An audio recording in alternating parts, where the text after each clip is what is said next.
Hello friends, welcome to Hyderabadi రుచులు.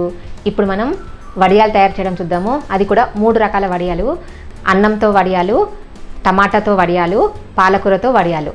చాలా చాలా ఈజీ ప్రాసెస్ అనమాట. ఇంట్లోనే చేసుకోవచ్చు. అంటే చాలామందికి ఎండ కూడా తగలదు కదా, అందరికీ బాల్కనీలు ఉండవు, ఎండ ఉండదు, ఇంట్లోనే కూడా ఆరబెట్టుకోవచ్చు. అది ఎండాకాలంలోనే చేసుకునేవి. మీరు ఒక్కసారి చేసి పెట్టుకుంటే 1 year పైనే వాడుకోవచ్చు. ఈ 3 వడియాల్లో మీకు ఏ వీడియో నచ్చిందో కింద కామెంట్ సెక్షన్లో కామెంట్ పెట్టండి. అది కాకుండా ఇంకా మీకు తెలిసిన వడియాలు ఏమైనా ఉంటే కూడా నాకు చెప్పండి. ఇప్పుడు మనం వడియాలు తయారు చేయడం చూద్దాం. ఇవి బియ్యంతోనే తయారు చేసుకోవచ్చు. ఎలాంటి పిండి కూడా అవసరం లేదు. కంపల్సరీ ఎండలో ఎండబెట్టుకోవాలని ఏం లేదు, నీడలో అయినా ఆరబెట్టుకోవచ్చు.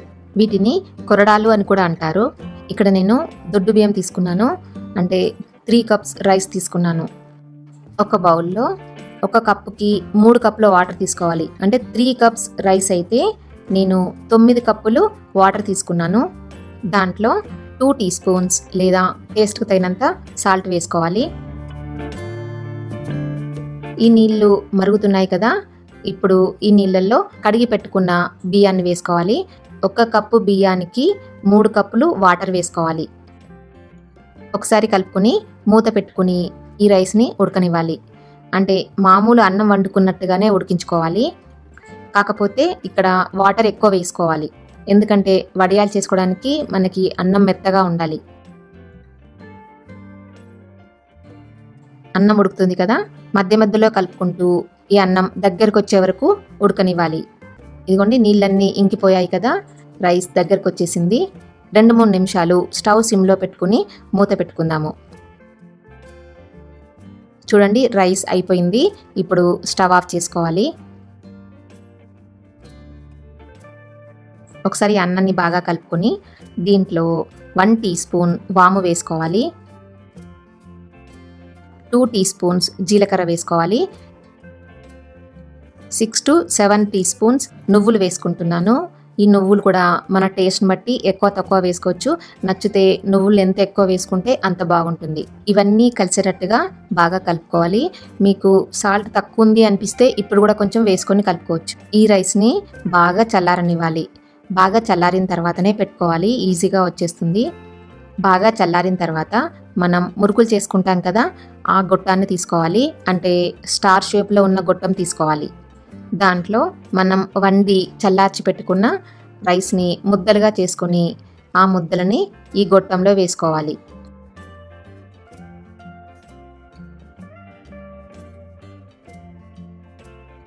ఒక కాటన్ క్లాత్ కానీ లేదా అల్యూమినియం ఫాయిల్ కానీ లేదా మంచి కవర్ ఏదైనా ఉంటే దాని మీద ఇలా మన మామూలుగా మురుకులు నొక్కున్నట్టుగానే నొక్కుకోవాలి. కావలసిన సైజులో వేసుకోవచ్చు. నేనైతే క్లాత్ మీద వేసుకున్నాను. నేను ఫ్యాన్ కిందనే వేసుకున్నాను. అంటే మాకు ఎండ తగిలే ఛాన్స్ చాలా తక్కువ ఉంటుంది, అందుకే నేను ఫ్యాన్ కింద వేసుకున్నాను. బయట చాలా వేడిగా ఉంది కదా, ఆ వేడికి ఈజీగా ఆరిపోతాయి.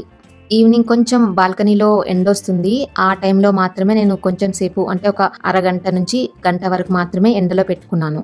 ఇదిగో చూడండి, నేను 2 రోజులు ఆరబెట్టుకున్న వడియాలు ఇలా ఆరిపోయాయి. ఆరిపోయిన ఈ వడియాలని తీయడం కూడా చాలా ఈజీగా ఉంటుంది. ఇదిగోండి, క్లాత్ నుంచి ఈజీగా తీసేసుకోవచ్చు. ఇలా తీసిన వాటిని ఒక ప్లేట్లో వేసుకుని ఇంకో 2 రోజులు ఆరనివ్వాలి.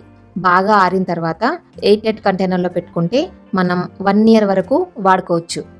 కుదిరితే 3-4 monthsకి ఒకసారి కొంచెం సేపు ఎండలో పెట్టుకొని మళ్ళీ డబ్బాలో వేసుకుంటే ఫ్రెష్గా బాగుంటాయి. ఇదిగోండి, బాగా ఆరిపోయిన వీటిని మనం ఇప్పుడు వేయించుకుందాము. ప్యాన్లో ఈ వడియాల్ని వేయించడానికి సరిపడా ఆయిల్ వేసుకుని వేడి చేసుకోవాలి. ఆయిల్ వేడెక్కిన తర్వాత ఈ వడియాల్ని ఒక్కొక్కటిగా వేసుకోవాలి. మీడియం ఫ్లేమ్లో పెట్టుకొని వేసుకోవాలి. ఇదిగో చూడండి ఎంత బాగా పొంగుతున్నాయో. అంతే, సాంబార్లో కానీ రసంలో కానీ చాలా చాలా టేస్టీగా ఉండే వడియాలు రెడీ అయిపోయాయి. టమాటా మెంతికూర వడియాలు ఈజీగా తయారు చేయడం చూద్దాము.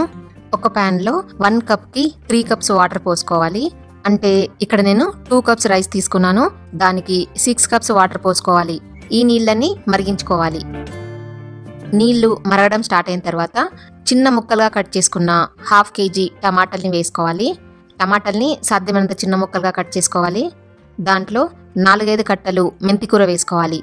ఇప్పుడు దీంట్లో నేను కొంచెం పుదీనా వేసుకుంటున్నాను. ఎక్కువ ఫ్లేవర్ ఉంటుందని మరీ ఎక్కువ వేసుకోవట్లేదు.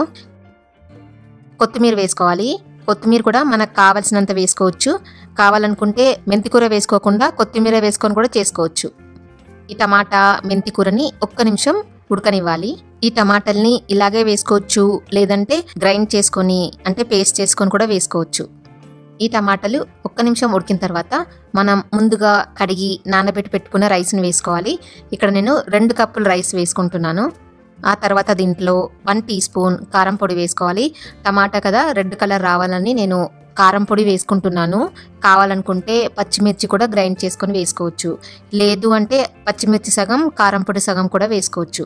1.5 టీ స్పూన్ లేదా టేస్ట్కి తగినంత సాల్ట్ వేసుకోవాలి. ఒకసారి బాగా కలుపుకొని మూత పెట్టుకుందాము. మధ్య మధ్యలో కలుపుకుంటూ స్టవ్ మీడియం ఫ్లేమ్లో పెట్టుకొని ఉడికించుకోవాలి. ఈ రైస్ బాగా ఉడికి దగ్గరకు వచ్చిన తర్వాత స్టవ్ సిమ్లో పెట్టుకుని మూత పెట్టుకుని 5 నిమిషాల తర్వాత స్టవ్ ఆఫ్ చేసుకోవాలి. ఇంకో 10-15 నిమిషాల తర్వాత అంటే రైస్ కొంచెం చల్లారిన తర్వాత ఈ రైస్ని మిక్సింగ్ బౌల్లోకి వేసుకోవాలి. 1 టీ స్పూన్ జీలకర్ర, 3 to 4 టీ స్పూన్స్ నువ్వులు వేసుకోవాలి. నువ్వులు మన ఇష్టం, ఎంత ఎక్కువ వేసుకుంటే అంత బాగుంటుంది. ఇక్కడ రైస్ని టేస్ట్ చూసుకొని కావాలనుకుంటే ఇంకా సాల్ట్ యాడ్ చేసుకోవచ్చు. వీటన్నిటిని బాగా కలుపుకోవాలి. చేతిని వాటర్తో తడుపుకొని చిన్న సైజు ముద్ద తీసుకొని ఇలా రౌండ్ బాల్ లాగా తయారు చేసుకొని కాటన్ క్లాత్ కానీ లేదా మంచి కవర్ కానీ లేదా అల్యూమినియం ఫాయిల్ మీద కానీ ఒత్తుకోవాలి. టమాటా వడియాలది ఈ క్లిప్పింగ్ మిస్ అయింది. నేను ఆల్రెడీ పాలకూర వడియాలు చేశాను. ఈ పాలకూర వడియాల లాగానే టమాటా వడియాలు కూడా ఒత్తుకోవాలి. ఇదిగోండి, ఇక్కడ నేను కాటన్ క్లాత్ మీద ఒత్తుకున్నాను. మరీ సన్నగా కాకుండా మరీ లావుగా కాకుండా ఒత్తుకోవాలి. వీటిని 2 days ఎండలో ఎండబెట్టుకోవాలి. బాగా ఆరిన తర్వాత క్లాత్ వెనక వైపు కొంచెం వాటర్ చల్లుకొని వీటిని తీసుకొని ప్లేట్లో వేసుకొని మళ్ళీ ఇంకో 1-2 రోజులు ఎండనివ్వాలి. ఇదిగోండి, బాగా ఎండిన తర్వాత ఇలా తయారవుతాయి. ఇవి చాలా టేస్టీగా ఉంటాయి, మంచి హెల్తీ కూడా. ఎందుకంటే వీటిలో టమాటా, మెంతికూర, కొత్తిమీర ఇవన్నీ వేసుకున్నాం కదా, చాలా బాగుంటాయి. ఇప్పుడు వీటిని ఫ్రై చేసుకుందాము. ప్యాన్లో 3 to 4 టేబుల్ స్పూన్స్ ఆయిల్ వేసుకుని వేడి చేసుకోవాలి. ఆయిల్ వేడెక్కిన తర్వాత ఈ వడియాల్ని వేసుకోవాలి. ఇదిగో చూడండి, ఇవి బాగా పొంగుతున్నాయి కదా. పప్పు సాంబార్తో కాంబినేషన్ చాలా చాలా బాగుంటాయి. లేదు మనకి అప్పటికప్పుడు స్నాక్స్ కావాలన్నా కూడా వీటిని వేయించుకొని తినొచ్చు. ఇప్పుడు మనం పాలకూర వడియాలు తయారు చేయడం చూద్దాం. పాలకూరతో టేస్టే కాకుండా హెల్దీ కూడా చాలా బాగుంటాయి. ఇక్కడ నేను 1 కప్ రైస్ తీసుకున్నాను. పాలకూర 2 కట్టలు, మన కట్ట సైజుని బట్టి తీసుకోవచ్చు. కొంచెం ఎక్కువ తక్కువ అయినా ఏం పర్వాలేదు. పాలకూరని బాగా కడిగి ఇలా చిన్న చిన్న ముక్కలుగా కట్ చేసి పెట్టుకోవాలి. మామూలుగా రైస్ వండుకునే ప్యాన్లో 3 cups వాటర్ వేసుకోవాలి. అంటే మనం 1 కప్ రైస్ తీసుకున్నాం కదా, దానికి 3 cups వాటర్ వేసుకొని మరిగించుకోవాలి. మూత పెట్టుకుందాము, తొందరగా మరుగుతాయి. వాటర్ మరగడం స్టార్ట్ అయిన తర్వాత దాంట్లో మనం కడిగి పెట్టుకున్న రైస్ని వేసుకోవాలి. ఇప్పుడు దాంట్లోనే మనం సన్నగా ముక్కలుగా తరిగి పెట్టుకున్న పాలకూరను వేసుకోవాలి. ఒకసారి బాగా కలుపుకొని కచ్చా పెక్కగా దంచుకున్న పచ్చిమిర్చిని వేసుకోవాలి. అంటే నేను ఇక్కడ 4-5 పచ్చిమిర్చిని దంచి పెట్టుకున్నాను. చిన్న చిన్న ముక్కలుగా కూడా తరిగి వేసుకోవచ్చు, కానీ ఇలా కచ్చా పెక్కగా దంచుకుంటే బాగుంటుంది. బాగా కలుపుకొని 1 టీ స్పూన్ లేదా టేస్ట్కి తగినంత సాల్ట్ వేసుకోవాలి. ఈ రైస్ని దగ్గరకు వచ్చే వరకు ఉడికించుకోవాలి. మామూలుగా మనం అన్నం ఉడికించుకున్నట్టుగానే నీళ్ళన్నీ ఇంకిపోయే వరకు ఉడకనివ్వాలి. నీళ్ళు అన్నీ ఇంకిపోయాయి కదా, ఇప్పుడు సిమ్లో పెట్టుకొని ఉడికించుకోవాలి. ఇదిగోండి, తడితడిగా కనిపిస్తుంది కదా. స్టవ్ ఆఫ్ చేసుకొని కొంచెం సేపు మూత పెట్టుకుందాము. 10 నిమిషాల తర్వాత దీంట్లో 3 టీ స్పూన్స్ నువ్వులు, అంటే నువ్వులు మన టేస్ట్ని బట్టి ఎక్కువ తక్కువ వేసుకోవచ్చు. 1 టీ స్పూన్ జీలకర్ర వేసుకోవాలి. ఒకసారి ఇవన్నీ కలిసేటట్టుగా బాగా కలుపుకోవాలి. కొంచెం చల్లారిన తర్వాత, అంటే మనం పట్టుకోగలిగేంత వేడి ఉన్నప్పుడు చేతులు తడి చేసుకుని చిన్న ముద్దను తీసుకోవాలి. అంటే మనకు కావాల్సినంత తీసుకొని ఇలా రౌండ్ బాల్ లాగా చేసుకోవాలి. ఇదిగోండి ఇలాగా ఒక కవర్ కానీ లేదా మంచి కాటన్ క్లాత్ కానీ లేదా ఇలా అల్యూమినియం ఫాయిల్ కానీ వేసుకుని దాని మీద వడియాలు ఒత్తుకోవాలి. అంటే ఇదిగోండి ఇలాగా మరీ సన్నగా కాకుండా మరీ లావుగా కాకుండా ఇలా రౌండ్గా ఒత్తుకోవాలి. వీటిని ఎండలో ఎండబెట్టుకోవాలి. 2 to 3 డేస్లో ఎండిపోతాయి. ఒకవేళ కాటన్ క్లాత్ మీద వేసుకున్నారనుకోండి, ఆరిపోయిన తర్వాత వెనుక వైపు కొంచెం వాటర్ చల్లుకొని అప్పుడు తీసుకోవాలి. ఈజీగా ఊడి వచ్చేస్తాయి. ఇదిగో చూడండి ఆరిన తర్వాత ఎలా కనిపిస్తున్నాయో. వీటిని నేను 3 డేస్ ఆరబెట్టుకున్నాను. ఇప్పుడు వీటిని మనం వేయించుకొని చూద్దాము. ప్యాన్లో కొంచెం ఆయిల్ వేసుకోవాలి. అంటే ఈ వడియాలు మునిగేలాగా ఆయిల్ వేసుకోవాలి. ఆయిల్ వేడెక్కిన తర్వాత దాంట్లో ఈ వడియాలని వేసుకోవాలి. ఇదిగో చూడండి ఎలాగా పొంగుతున్నాయో. ఇవి చాలా బాగుంటాయి. ఆకుకూరలు తినడానికి ఇష్టపడని పిల్లలు ఉంటారు కదా, వాళ్ళకి ఇలా చేసి పెట్టండి. ఈజీగా తినేస్తారు. అన్నం తినకపోయినా పర్లేదు, 3, 4 తినేస్తే కడుపు నిండిపోతుంది. అంత బాగుంటాయి. ఇదిగో చూడండి ఇలా తుంచితే ఎంత క్రిస్పీగా ఉన్నాయో. సౌండ్ని బట్టే తెలిసిపోతుంది కదా. క్రిస్పీగా క్రంచీగా చాలా చాలా బాగుంటాయి.